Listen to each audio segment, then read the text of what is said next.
Hey, everybody, this is Bob Goodwin, and welcome to another episode of Career Club Live. We are coming from you from Oslo, Norway today, believe it or not. So a little bit late in the evening here this time, but really glad that you've taken the opportunity to join us. If you are catching this episode on YouTube, please take a moment to like, comment, and subscribe. We want to make sure that you see all the episodes as they come. We're publishing pretty much weekly these days, so we'd love to make sure that you got the opportunity to check out every episode. This week's episode is sponsored by Next Placement, which is Career Club's innovation in the outplacement business, where we're bringing a more human-centric, empathetic approach to helping employees transition to their next opportunity. You can learn more about that at career.club. Today's episode is going to be about Gen Z. It's a topic that I'm really interested in, and we're blessed to be able to have an expert in Gen Z. Our guest today is Anthony Onesto. I'm going to read this because this is a pretty interesting background. Anthony is the Chief People Officer at Suzy, which is an on-demand consumer research software platform. He's a leading expert on culture, human resources, and talent. He brings a unique approach to human resources using design thinking principles to bring a more human-centered organization. He's got years of experience in scaling, building culture, HR, and talent for fast growth technology and innovation companies, including a couple names I'm sure you know, FreshDirect and Razorfish. Also, and I hope we can talk about this in just a moment, in 2015, he founded Ella Adventures, a company that produces a comic book and cartoon series called Ella the Engineer. The purpose of the comic is to encourage young girls to pursue interests in science, technology, engineering, math, STEM, and entrepreneurship. So with that, I'd like to welcome Anthony Onesto. Anthony, welcome. Hey, Bob. Thank you so much for having me. By the way, can you share all that great stuff with my mom? She still doesn't know what I do. Just kidding. Anthony, what have you done with your life? No, that really great. So as is our want, and we're going to jump into our topic here in just a sec, but we usually do just a little 3 to 5 minute icebreaker. So folks can learn a little bit more about you as a human being besides the workplace professional that you are. So easy questions. Where were you born and raised? So born and raised on Staten Island in New York. Very famous. Well, at least these days it was famous for the hip hop group, the Wu-Tang Clan, and now Pete Davidson, and also known for pizza. So I'll take all three of those. And the Staten Island Ferry. That's what I think I was. That's true. Right. There you go. And then where'd you go to school? Went to a small liberal arts school in South Jersey called Stockton. It was originally Stockton College of New Jersey, and now has university status. So, of course, that's now on my resume. I went to Stockton University. The Stockton University What's the mascot for Stockton? It's the osprey. It's an indigenous bird of the Pinelands down in New Jersey, and a very scary opponent if you're on a sports team. Okay, there you go. And just a little bit about your family. You mentioned your mom.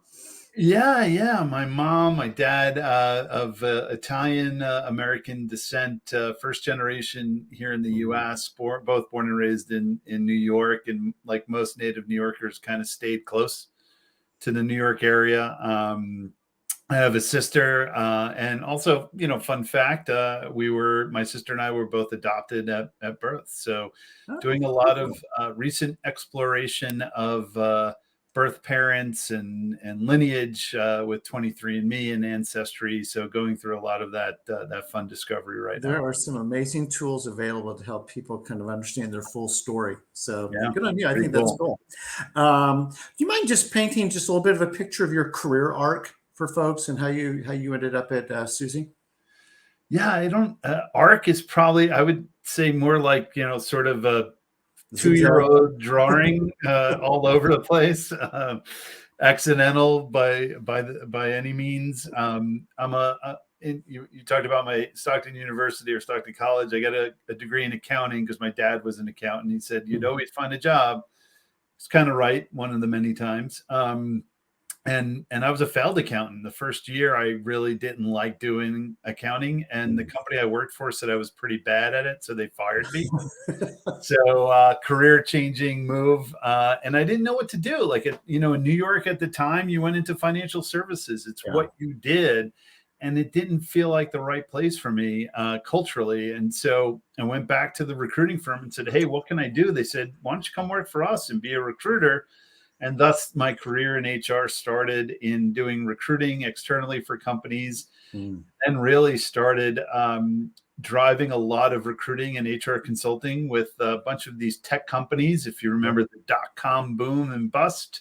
Yep. So all of these tech companies that were starting, it was just such a fun time. And I got bit by the startup bug. So I got bit by the HR recruiting bug and then the startup bug, and been doing that.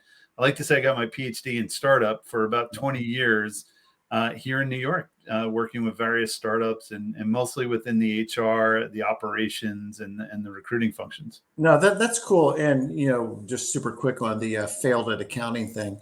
No, just like often when we're giving advice to, college graduates, people who are, very young in their career, it's almost a test for negatives, right? It's like, find out what you don't like. At least don't go do any more of that. You may not still know exactly which instrument you want to play in orchestra or which sport you want to play, but at least figure out what you don't like and don't do that anymore. And then you're very fortunate that the right things found you and you found them. So that's cool. It's really good advice. And I will say that the experience has, and the education has played an incredible part in how I look at HR, especially from a numbers perspective. And I always love shocking heads of finance or CFOs when I ask them for financial statements and can read them. So it's a party game, which is often fun. God forbid an HR person has some business acumen. Imagine that. Yeah. So normally we sort of ask a random question around hobbies or what do you do when you're not at work. But I would really like for you to share a little bit more with folks about Ella, the engineer, and the inspiration behind that. Sure. Well, I appreciate it. I have sort of creative juices that are constantly flowing. So I'm always doing creative things other than coaching my kids or playing basketball or watching. But Ella stemmed from an experience I had years ago where I was working for a global technology company and realized that of the 1,000 employees that we had globally, there was a handful of women. It was just a very surprising stat to me, and something that itched on my brain for a couple of weeks. I just didn't know, like, was this my company's issue? Yeah. Were we filtering out women? And what I came to find out with research, which means I Google searched, was that there was this place within early age girls where they were just not, all of a sudden became disinterested in these STEM topics. Of course, STEM is science, technology, engineering, and math. Of course, I'm focused mostly on the math and the technology, since the company I worked for was a tech and data sciences company.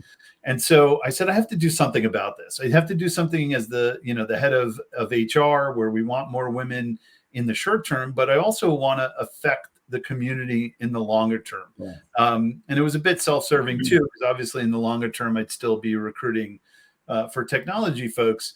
I said, how do I do that? And someone told me the story of Ally McBeal. If you remember, maybe some folks on the call, Ally McBeal was a legal show, a very popular legal show where they had a female lead as a lawyer.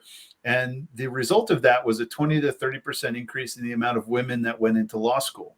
So it just showed you the power of media and entertainment on things that weren't really even related to it. It was the legal profession, and one thing that they probably didn't intend on happening, and it did. So I said, you know what, entertainment's the key. All my kids who are now teenagers were much younger when I started this. And I said, I have to do something in like the kids show area. And I started a comic book. I was instructed by really smart people. Hey, you're not going to get an animated series. You're not going to walk into a producer's office and say, hey, I have a great idea. Why don't you take some baby steps and do something incremental? And they told me to do a comic book. I've never done one. I've never written a comic book. I don't draw. Smarter people, by the way, did all of that for me.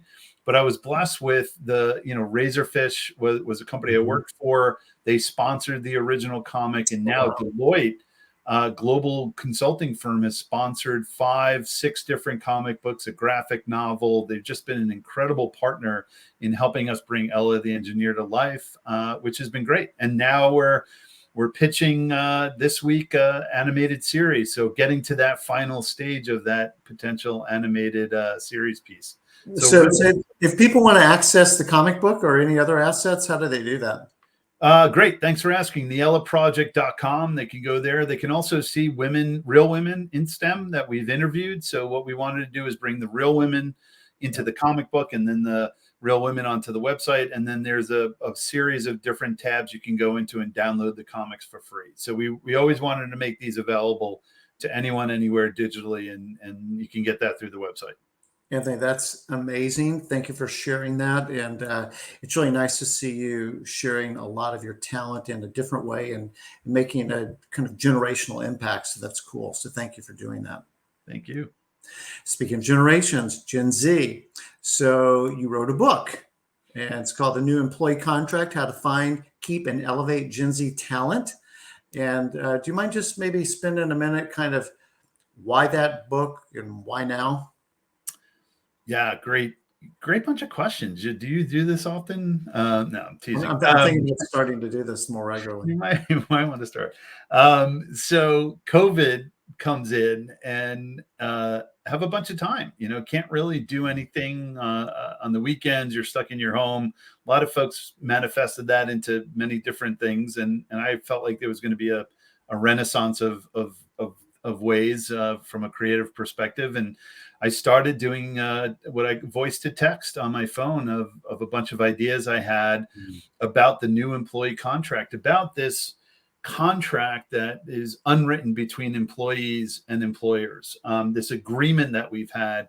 So I started doing some research on just employment in general and the history of employment and employment relations.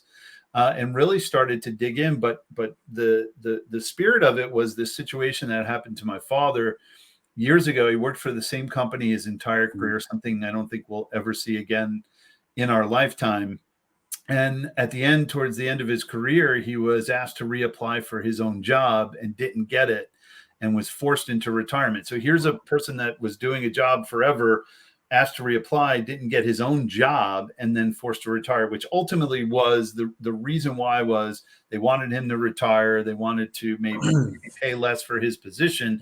And it was a very short-term view on his contract with that company. And I said, something's not right here. And that impacted my family, impacted me as a young adult.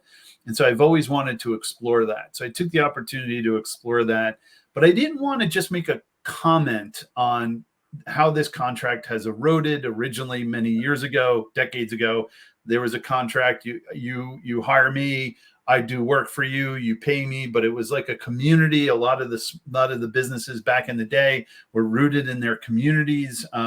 It was not only a family, but it was this unwritten contract that, maybe I would give you more things than just a paycheck, and you would give more things than just your labor. And what has happened over the last bunch of decades, I think mostly in the late 70s, early 80s, when we started really focusing on short-term gains, is the contract has eroded. It's now literally become a contract.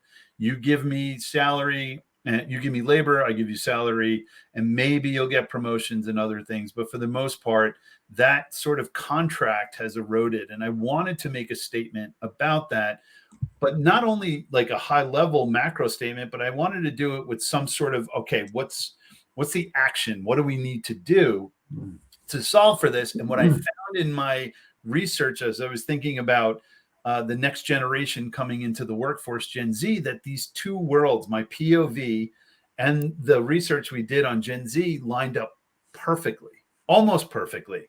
And I said, all right, this is how I'm going to do it. I'm going to make a statement about this contract that has eroded, how companies really need to start thinking differently about the employee relationship or their relationship with employees. I'm going to do it through the lens of Generation Z. And that lined up absolutely perfectly. Wow. Well, obviously as a demographic cohort, it's going to be the largest part of the, kind of workforce. And yet it seems to, we were teasing a little bit right before we came on, but like an enigma, like people don't understand it. But at the same time, if you're a boomer, Gen X and millennials, we're like, what the heck are they? And then hopefully we kind of figure millennials out anyway. But then it's like two things. One is Gen Z. Well, here's another thing that people don't understand quite as well. And then maybe the derivative of this isn't just new millennials. This is a different generation. So could you talk a little bit about just some of the demographic and psychographic attributes of Gen Z and what makes them really a unique demographic set? Sure, absolutely. And when we think of it as the exact dates, 2007, 2014-ish, I think, around there, maybe a little bit earlier, depending on where you research. One of the biggest, when we talk about generations, I want to be clear, like every generation, every individual is going to be very specific and personalized. So some of what we talk about may resonate, some of it may resonate a little bit or a lot, but for the most part, what we talk about and what I talk about in research in the book applies to this generation because of the experiences and the norms that they've gone through. So this generation is, if you think about the world that they were born into. So first of all, iPhone was launched. This generation grew up with a mobile device that had a very beautiful experience that was super easy to use. I remember my kids when they were super young. We had an iPad. We gave it to one of my kids. How they intuitively knew to kind of just do this, and it was just amazing. And you see how kids interact with these technologies. So one of the articles I was interviewed for, I said they were born with the iPhone in their hand. Of course not, I was figuratively speaking, but they were. Like, this generation has unprecedented access to information mobily, which, if you think about that, gives them unprecedented access to anything that they want. They've also grown up in an age where they can get anything they want. If you think of Amazon Prime, I can order anything, get it. I remember a time where we actually had to wait for something in the mail. It was the anticipation of getting that gift. Or I remember a time specifically where when I logged into the internet, it made this crackling noise. And if a phone call came in, I would get kicked off of the internet and the page would load, the loading page would take forever. Like these were things that I, as a Generation X, went through, and they became normal for me. That's normal. Anything better than that is great, right? This is the greatest thing ever. Like, I have unprecedented access to information. So they've seen the technology and digital absolutely critical, and it's got to be, this generation is majority iPhones. So a lot of them understand design, right? The importance of user experience. Oh, you mean a brand? Just to be clear, you mean the brand, not just a smartphone, but an Apple iPhone. Brand, absolutely, the brand. Okay. Yep. And that's where the beauty of design, the aesthetics of design from a digital perspective, not only just the phone from a hardware perspective. So they're digital, they were born digital, they were born mobile, access to information at their fingertips. They've seen recessions through their parents, right? So they have seen economic uncertainty. And now, frankly, some of them that are in the workforce are seeing it firsthand. Absolutely had an impact on them. Climate change. I remember a time when Al Gore stood up, did his climate change conversation and his big presentation, right? But we're starting, we know a time where we hadn't seen so much complexity and changes in the environment firsthand. Listen, we've had our hurricanes, we've had our rain, we've had hot summers, but we haven't seen it at the frequency this generation has. They're experiencing this firsthand. So their desire around climate change, super important. Racial equity, they've seen it again firsthand, these things playing out in the world. So a lot of these things that you and I and assumably other generations would kind of compromise on certain things for other things, this generation is not compromising, right? There are, of course, different wants and different desires based on the human that you're talking to. But overall, this generation is absolutely, like you said, it's going to be a very different generation than we've seen in the past. Okay. And can you talk just a little bit about the role that social media plays for Gen Z?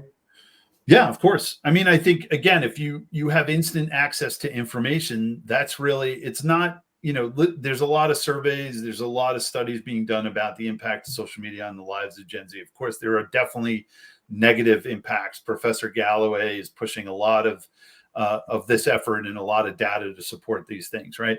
It's also unlimited access to information. They can see the world. I like to do these things as this is them and this is what I remember, the customs, right? I had to go to the library and look up this sort of file index to find a book.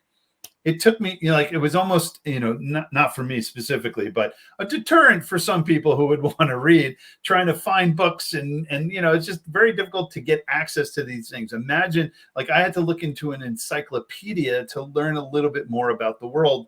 They don't. It's actually the world is pushed in front of them. Twitter, they see things going on in other countries, Instagram, TikTok. We talked a little bit in the pre-show about attention spans, right? Yeah.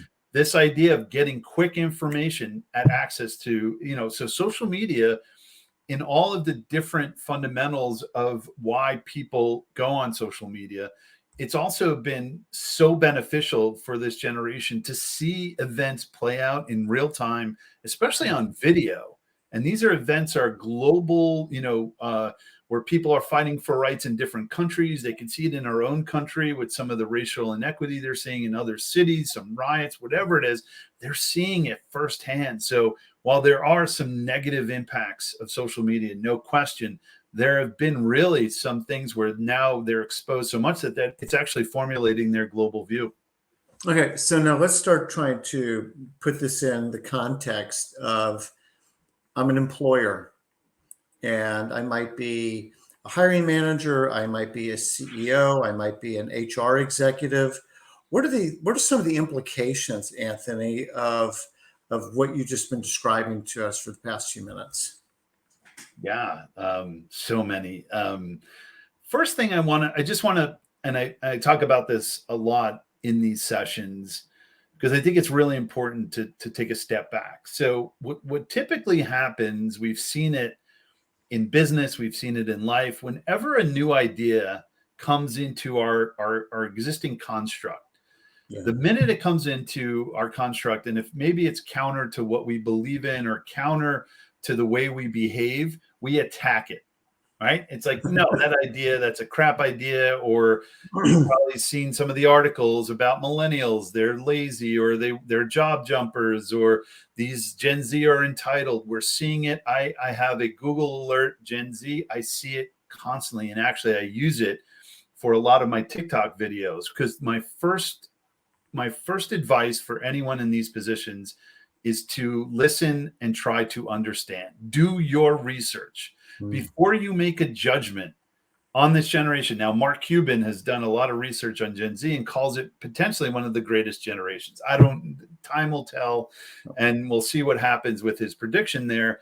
But do the research, and it sounds self-serving, and a bit is grab my book and learn about what is it about this gen. Before we go into like, hey, Gen Z is this or Gen Z is that, let's first learn about the generation first. Let's figure out why. What are all these things? Because they have so many tentacles. You talked about the impact. So first of all, recruiting, right? So my book, the subtitle is also a little secret into how I manage human resources, which is under 3 pillars: find, keep, and elevate. So it's recruiting, it's sort of all the HR stuff in the middle, and elevate is the learning and development and the growth and the performance piece of HR.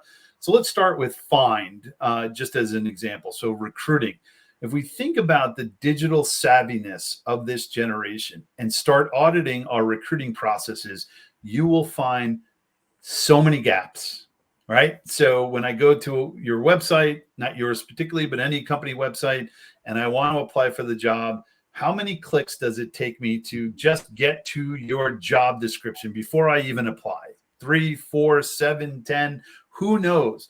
This generation, one click can get an Amazon package within an hour. One click can get access to global information, to situations happening on a global basis, right?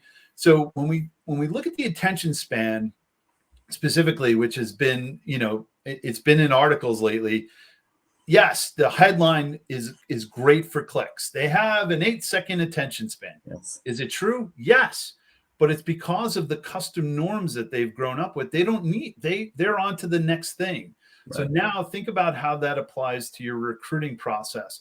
If you're not going from from click to application within one step, you're losing a cohort of individuals for your organization. So there are so many examples of that, by the way, Bob, across all these sort of things that I provide in the book. These are examples, and it starts with attracting talent to your organization.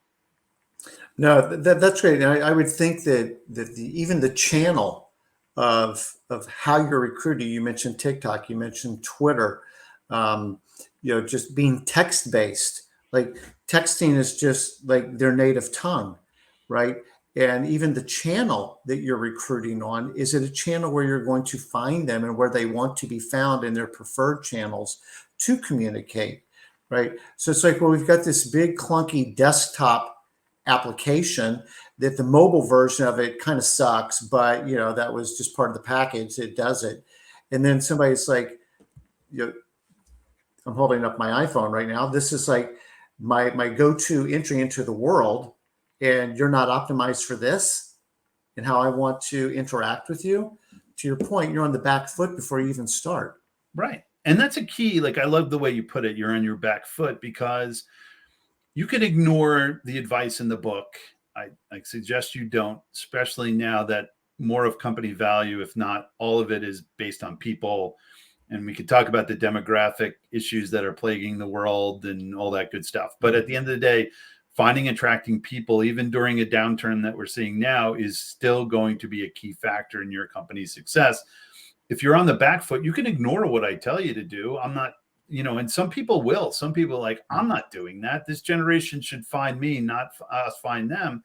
Fine, you're at a disadvantage. Like, who would want to start a race tied with, have your legs tied together? Like, that's what you're doing. Like, you're tying it. You're like, don't ignore the fact that this is the cultural. You may not agree with it. That's the other thing. I'm not asking folks to agree. Oh, they're always on their mobiles, they're texting. This is how they operate. This is the cultural norms for this generation. And either you're going to acclimate, or they're going to find someone else who has. You just used the word operate, and immediately where my mind went was they're on a different operating system, right? And if you're like kind of in a Unix world and they're on iOS 16 point whatever, it's like they're just it's not right and wrong. It's just different. They're on a different operating system.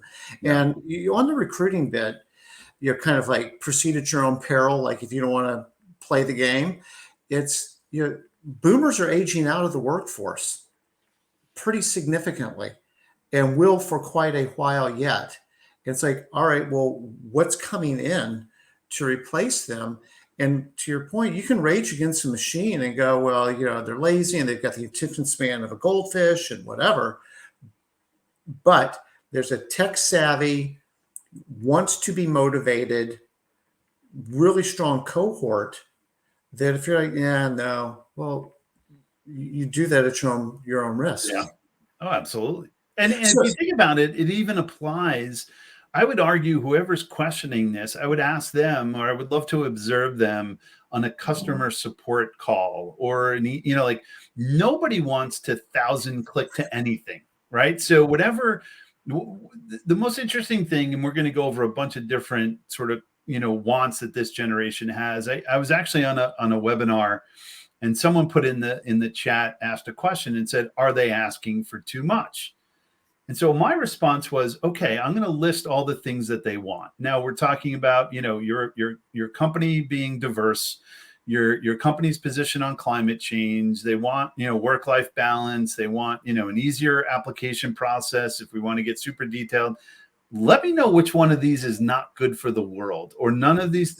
Ask one of the problem is, our cultural norms is we did not ask for these things. We did not make these non-negotiables. We said, all right, we'll deal with your recruiting process. I came in to the workforce in 96. It was an employer market. They had the advantage. And so whatever they wanted me to do, hey, you want to, like do whatever, twirl around, whatever it was. Yes, of course I'll do that. Whatever you need. It's a very different world. So it's just interesting, like, which one of these things is not good for the world that they want, and which one should we take off? It's just really fascinating when you talk to folks. So on the keep side, well, what's the average? I don't know if there's enough data, but do you have a number on what the average tenure is for Gen Z in a given role or at a given company? It's hard because the generation's been in for like 2 years. They're looking at a year, maybe a little bit more. I will say the one thing that we found in the research that's a little bit different than what you're hearing, and maybe this will play out over time, is because of all the uncertainty they've seen in the world, right? They've seen all this uncertainty, whether it's economic, climate, racial, whatever it was. They do strive for safety and security. So there is a component here that if you get all these things right, now I'm not saying, listen, we're not going to get all of them 100% right, but as long as you're making motions to building organizations that are these ways, there's a good chance this generation is going to be loyal to you because of that desire to be safe and secure. But at least right now, the data is I wouldn't even claim to say, but I've read things 12 months, maybe a little bit less. Okay, but it's still emerging data. That's true. And to your point about security, one of the things that I've read, and again, would love to know if this is supported by your data, is millennials all wanted to be an entrepreneur. Everybody wanted to be Zuckerberg, right? And be the next Google, the next Facebook, the next whatever. And that kind of flies in the face because that's the opposite of safe and secure. Highly entrepreneurial, take a risk, bet on me, that kind of a mentality. And to your point, because of the financial crisis of 2008 and kind of the years around it, watching your parents lose their job, potentially losing your home because of the mortgage crisis, it's like, I don't want to go through that crap. That looks horrible. That took a terrible toll on my parents, my family. I ain't looking for that. And secure feels okay to me but your values need to align. But security is pretty high on that list. Yeah, it's interesting. I think it manifested in that entrepreneurial spirit. I think what I saw, and obviously we didn't do research on millennials, but if I were to sort of correlate these two things, I think it's this erosion of contract that I talk about, which started with short-term earnings, saying, okay, anytime there was, and we saw it play out the first half of this year, right? So a bunch of companies that had hired so many people fired people. Now, there is an argument that they overhired and still is a net positive. And I agree with that. There's a lot of data that shows that. But this erosion of this, like if I give you everything, you're going to give me something, is gone, because now it's like, oh, the minute we have short-term issues, we're going to fire people, right? It's the only true lever and true control a company has is the ability to hire and fire folks. And so I think that erosion has led to a lot of the millennial conversations around I'm going to control my destiny, or I'm going to take a second job or do gigs or things of that nature. Right. In this generation, you're going to see that manifest, but it's only if that contract continues to erode, right? That's the key factor here. Generally, they want safety and security, but it doesn't, where in 96, I was looking for a job. I was looking for safety and security. And so I was going into places where maybe I wasn't too excited about the company itself or what they didn't really understood what they stand for. No one was really talking about like their purpose around climate control at that time. Now it's like that those are non-negotiable for folks. So you might see some of this shifting, and it may feel like they're job jumping, but they're looking for an organization where some of these cultural norms and things that they're used to are in play, or at least improving within that organization. So it's a very different strategy than we saw with millennials. So I would like to talk a little bit about mission matters, because, if you're, manufacturing a better for you food product, or you're doing some carbon reduction thing, something that's like pretty easy to see why we do what we do. Versus, we make bolts and screws and we make I-beams and things that just aren't maybe directly in line with that. Does every company at least have a chance to have a mission that's attractive to a Gen Z? Yeah, I mean, listen, I think it's like you said. I think it's a lot more linear in certain companies than it is in others. And by the way, the same effect opposite wise, right? So, there might be a recruiting challenge with oil companies because Yeah. maybe Gen Z doesn't see them as having a strong mission. So I think, it's one of those things that it's the more you get away from sort of the center of the mission, the harder it is to correlate, but it's not impossible, right? So when I think of, nuts that go into beams that could go into schools that are, in underrepresented areas, right? So even though I am just manufacturing this one piece, this piece is part of something more grand, or maybe it goes on to the shuttle and the exploration of space is, like there are different ways. You want to do it authentically. You don't want to BS it. So you might not have direct connection to it. Like even at Suzy, our mission is to enable human understanding, right? So we're a market research platform. So the core of what we do is we sell licenses to large companies so they can question and get consumer insights from actual consumers, and that impacts their how they sell their products, what products they build, everything else. But our mission is to enable human understanding, because those companies need to understand what humans are thinking, not only in products but generally about their lives. They also need to be diverse voices. They can't have just one sort of segmentation or ethnicity. So it really drives a lot of what we do. For us, it was in direct mission, right? It wasn't a direct one, but it was kind of secondary, and we figured out how to manage that. So yeah, I think not having one, I think, could hurt. But having one will not hurt. I think having one, but as long as it's authentic and it's not made up, like it's, I think of Philip Morris, for example. I don't know how they would, how you manage that. I mean, maybe, I couldn't even try that. That would be a tough one That would be a figure tough one, out. but there are likely people that will work for them and be fine with it. So there is going to be a segmentation. Yeah. Of the So generation. one of the other core qualities that you talk about is autonomy, and you would not be the first guest in the past 6 months where autonomy has been really kind of a core tenet of what drives human happiness, is feeling like I've got some control over what's happening in my life. In the context of Gen Z and in your research, can you build out this notion of autonomy a little bit? I can, and there's going to be different degrees of autonomy based on skill sets. So it's not just, I think oftentimes what my fellow speakers and I don't really clarify is that there's going to be degrees of autonomy, and it's not really talked about all that.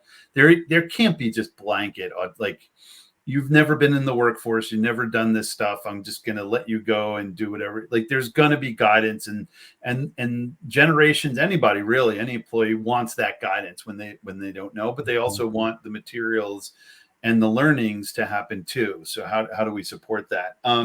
But yeah, autonomy is really, really interesting when it comes to Gen Z, because you think about, again, a group of folks that have been digitally savvy.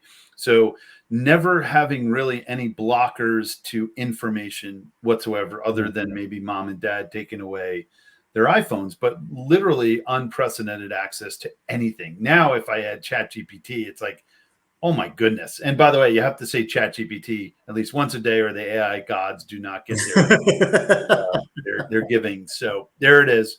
ChatGPT, I said it twice. So unlimited access in a chat format. Wow, like this is going to be unprecedented. This is why we've seen the fastest user expansion in any technology we've ever seen in ChatGPT. But it's access to this information. So when you have access to unlimited information, you think you're going to know everything or can get access and research. That's one thing with this generation that we don't highlight enough, is their ability to research and get to information, right? So if they don't know something, they're eager to learn it. They're going to find it. Again, for us, it's so funny.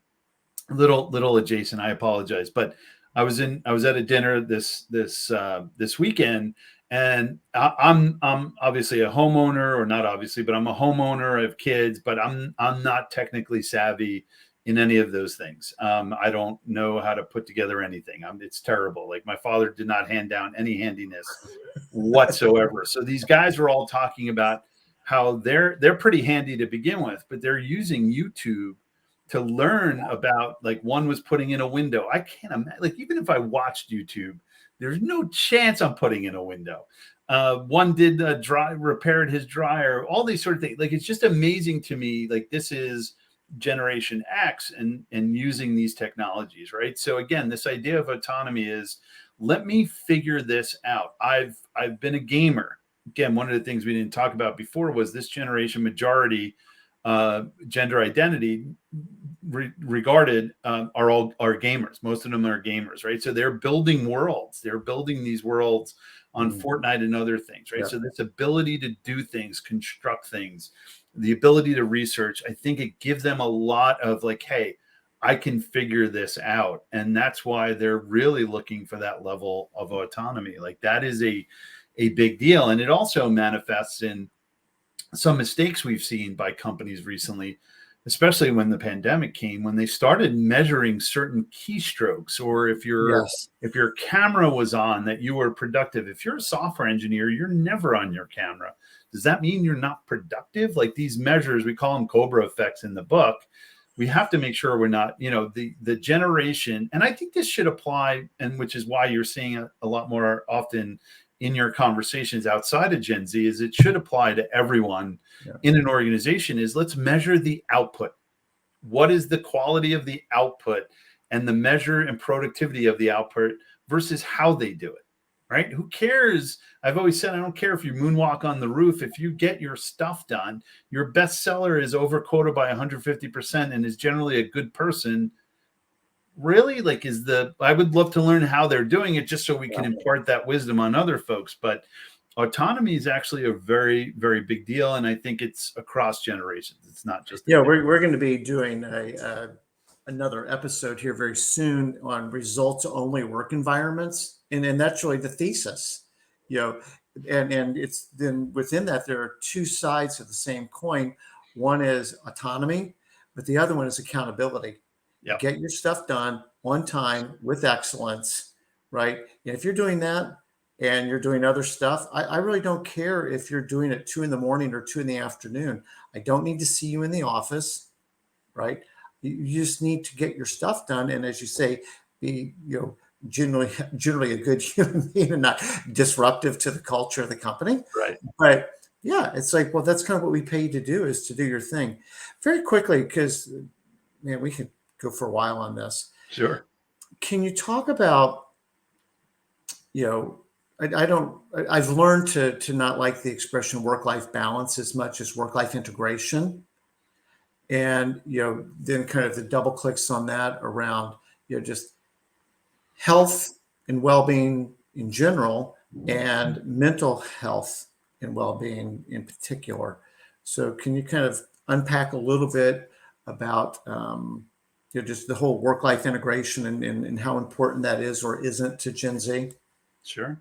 Yeah, absolutely. And I agree. I think when you say balance, it's two forces that are it's two opposing forces. You're just trying to minimize the disruptiveness of it versus being in a flow state. Exactly. And it really, like, there's so much science around this. And that's the other thing. Like, it's so interesting, and it's oftentimes I even check myself, even though I wrote this book, right? So we had someone within one of our Slack channels talk about the 4-day work week, and a lot of stuff that's happening there. Now, I haven't seen the data to support it in the US. Some folks in the UK that seem to work out, but we'll leave macroeconomic things alone around that. But I don't think they've seen GDP growth for a while.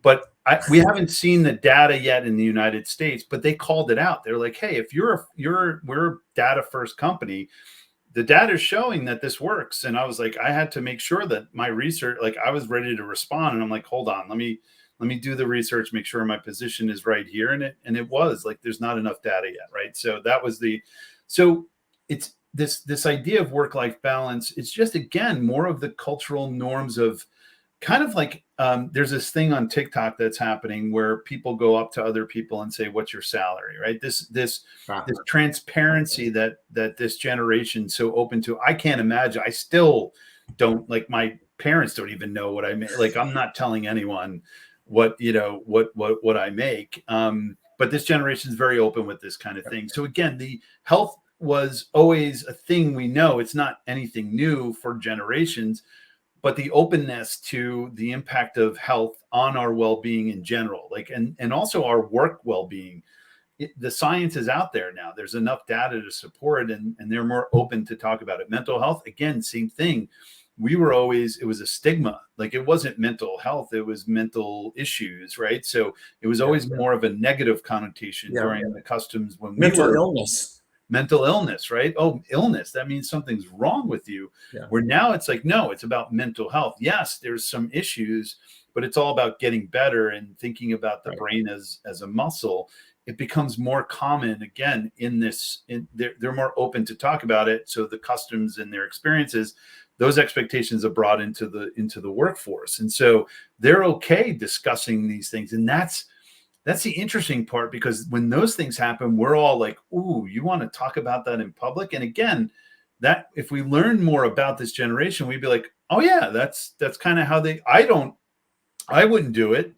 But that's not, I'm not right or wrong. It's just sort of how I grew up, and I wouldn't do it. Maybe it is healthier to talk about it, but they do, right? So it's this need of this integration of health and wellness and work, and how those things are intertwined. And there was, this is outside the book, but there was a group that we worked with at Suzy called the Energy Project, and they did science studies around energy.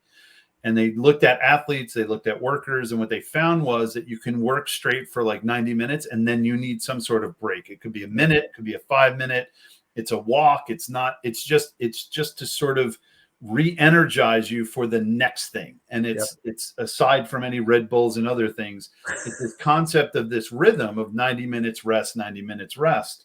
So of course it has to be integrated, right? We're not working 8 hours straight without a break. Right.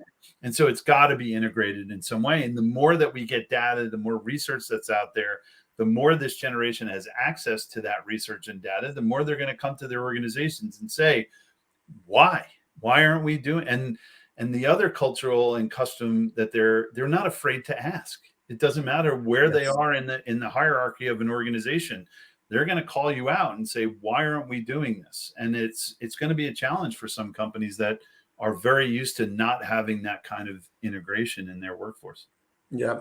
So given some things that you've talked about in terms of, kind of the always on to information, gamification, social media, 8 seconds, how work gets done changing or going to change to accommodate how they process information and actually get stuff done? Yeah, I mean, we're seeing it evolve already from email to Slack, and these more sort of two-way communication tools, this ability to sort of trade things quickly. We're already seeing some of that, and it's so funny because that world is strange. It's not strange to me, but I find myself easier managing emails.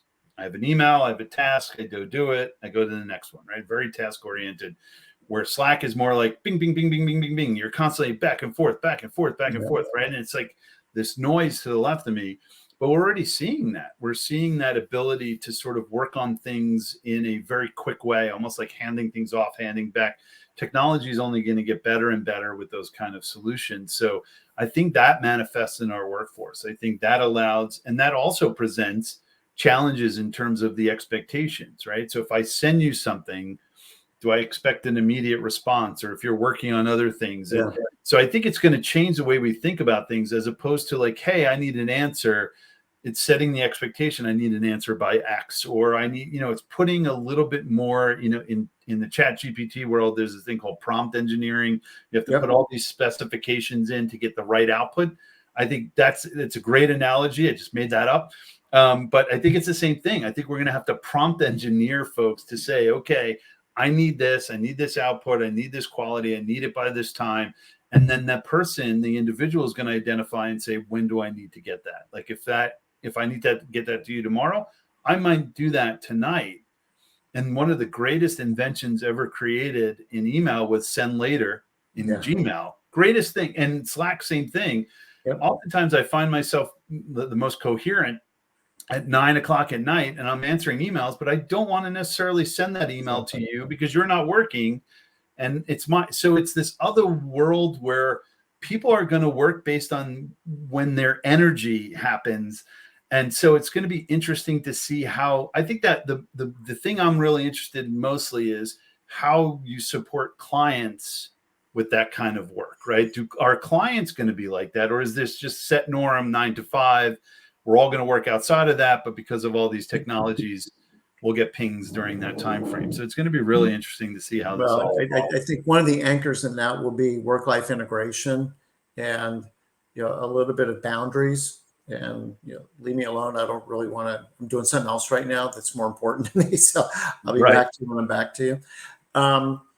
This is a weird question, and you kind of telegraphed this already, so I'm probably going to ask it poorly.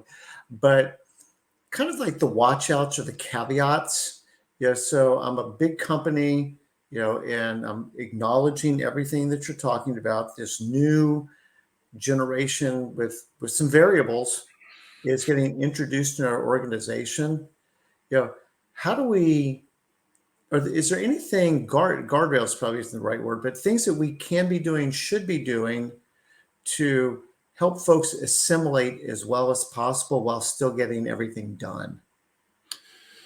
Yeah, I mean, I think, there's the assimilation on both sides, right? Getting used to the generation and the generation trying to get used to some of the cultural norms. I think, is that mutuality felt? No, I think there's challenges on both sides. Like I would almost write a book for both sides. My book is more focused on the companies.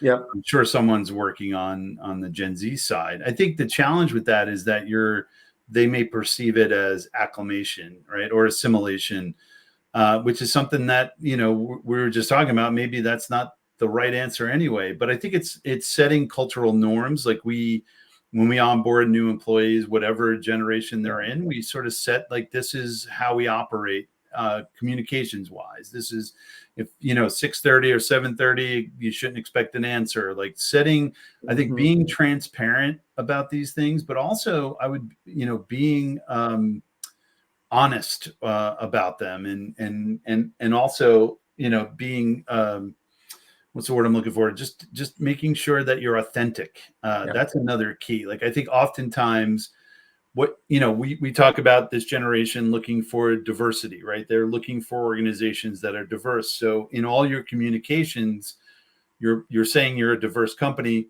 They go on LinkedIn and they see that your executive team are all white males, or your board is all white males, and there's really no diversity in your organization. That is a call out. That is why I worry for the organizations themselves. But for the employees, for the Gen Z, I think it's more of making sure that this is whether they like it or not, they want also that authenticity. Like, hey, this is our organization. This is how we expect to operate, and we expect you to manage within that. But also know that you're open to feedback. Like, hey, I know this is how we operate, but if there's some other way, maybe we can talk about it. I think always being able to listen is going to be a key factor too. Well, I think to your earlier point, who doesn't want that? Yeah, exactly. Can we do more inauthentic? I prefer that. I'm going to give you a list and tell me, like, do you want global climate devastation? Do you want racial inequity? Like, which one is the want? And I think the challenge is a lot of companies are like, I don't know how my company can impact that. And my answer is, yes, you do. There's a way, even if it's a couple of degrees off, there's ways that you can support and share that. So. Is there anything in your research? We're talking about diversity, and this is a topic that comes up pretty frequently on our podcast. And I'll give credit to Johnny Taylor from SHRM for helping frame some of this out for me anyway, which is be careful what you ask for, because when you get diversity, you're going to get diversity. And you're going to get people who don't see things the same way that you do, right? And I'm going to make a little bit of an assumption that may not be true. But back to the environment that Gen Z has grown up in, the tone in discourse has gotten very shrill. And it's no more about debating, it's about defeating, and you just have to be louder and shriller. And so then when you're in a diverse workforce and not everybody sees the world the way that you do, is screaming about it like okay, and just flaming the employer on every social media platform you can find. Like, how do you see, is that even a fair predicate? Is that even true, what I just said? Well, a certain degree. I mean, I think it's kind of the non-negotiable stuff that we're seeing. And again, I would argue that whatever they're screaming about, let's look at the context of it and see what they're screaming about. I think for the most part, it's, they're fighting against systems that have been in place for quite a while, right? So like I would look at what's happening there and why. But I think if you build a listening platform where you are authentically listening to your employees, then there's no channel for them. There's no need for them to do that. But I mean, you're not only listening, but you're also taking action, even if it's incremental. But that might be the new norm. Again, that, prior generations would accept some of these things as like, okay, it is what it is. This is what I'm going to deal with. This generation, there's a lot of non-negotiables for them, and they're going to let you know it. And so it might be a new normal that we'll have to work through. But I think if you give folks channels to provide feedback, to provide their opinions, where I don't think a lot of companies are set up that way, I think that's an opportunity there. I think it's an absolute opportunity, because if there's a vacuum of that, the only channel they're going to use are the ones that are the loudest, or the ones that they initially find, right? And often that's your all channel or your social media channel. And some of it is, I think I've seen some of this call out, while aggressive, it's not my style. I'd be more thoughtful about it. But, people, there's a company saying one thing and they're actually doing something else. I can't fault them for calling them out and holding them accountable. Being mindful of the time. Speaking to C-suite level people who might be listening to this, what are the top, you fill in the number, 3 to 5 takeaways that you would want somebody to get from your book and begin applying at their company as soon as possible? Yeah, I mean, not in the book, but by buying the book is first to learn about, do the research, understand the generation. I would say the digital savviness is a critical component, and the ability to access information very quickly. That's something that transcends find, keep, and elevate as you think about your tools, your recruiting, whatever it is. And then I think just I would say be authentic. So when you are perpetuating certain things, and this could apply to anything that this generation is looking for, actually do it. Like, don't just say that you're diverse. Make sure that you're building a diverse organization. That, and we've seen it perpetuate with some of the social media postings. I forgot what they call it, but whenever they post for for a certain month and then that post goes away, it's kind of just it's fake support. So be authentic about all these things. And then the book has all the details in terms of what those things need to be.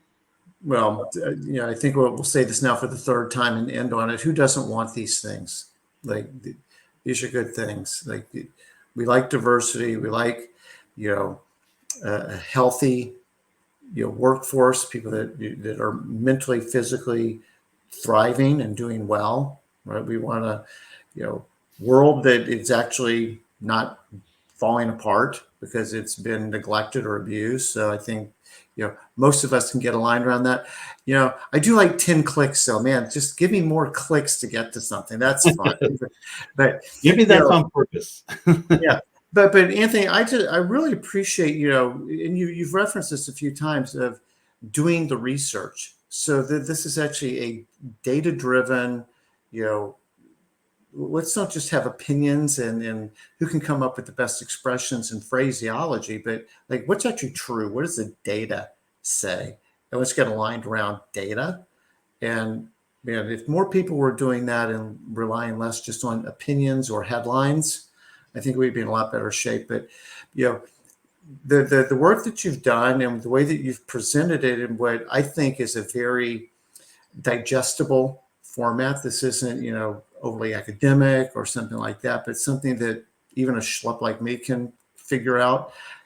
It's great because, I think if you really think about it, like, be selfish. It's in your own best interest to do this. And we were talking earlier before we started taping, that the folks that I had the pleasure of working with, are generally in this generation, and I continue to be blown away by they want to do great work.